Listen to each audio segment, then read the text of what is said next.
თავდება მსოფლიო ჩემპიონატის ნახევარფინალი უმაღლეს სასწავლებლებს შორის პროგრამირებაში და ამავდროულად სამხრეთ კავკასიის ღია ჩემპიონატი, რომელსაც პირველად უმასპინძლა სოხუმის სახელმწიფო უნივერსიტეტი. მე მინდა ხაზი გაუსვა, რომ სოხუმის სახელმწიფო უნივერსიტეტს საკმაოდ დიდი ტრადიციები აქვს ოლიმპიადების მასპინძლობის, მაგრამ აი ასეთი რანგის შეჯიბრება ჯერ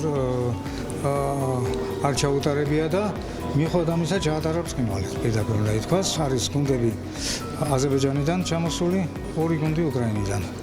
ერთი გუნდი ადგილზე ასპარეზობდა, მეორე გუნდი სამწუხაროდ ვერ გადმოვიდა მიზეზების გამო საზღვარზე და ჩვენ უფლება მივეცით დისტანციურად ჩართული ხო. მათთვის გამონაკლისი გამაკეთეთ და თქო არ გავიკეთებია, იმიტომ რომ პირადი პირველობას და გუნდური პირველობაც მოიგო ჩვენმა უკრაინულმა კოლეგებმა ხარკოვის რადიოელექტრონიკის უნივერსიტეტის გუნდმა.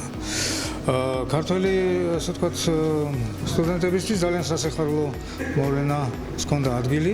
ჩვენი საუკეთესო გუნდი, გამოკეთილი ლიდერი ბოლო წლების, თავისუფალი უნივერსიტეტის პირველი გუნდი, ძმები გამეზარდაშვილები, ბექარი და ვანო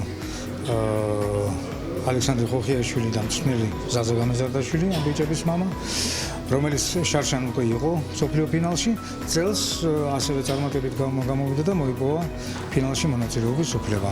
დიდი წარმატებაა. სამხრეთ კავკასიაში სულ ორი უნივერსიტეტია, რომელიც უკვე სამჯერ მესამედ იქნება წარმოდგენილი მსოფლიო ფინალში და აი ერთ-ერთი არის თავისუფალი უნივერსიტეტი. დიდი მადლობელი ვარ მე მონაწილეების, რა თქმა უნდა, სპონსორების, მხარდამჭერების.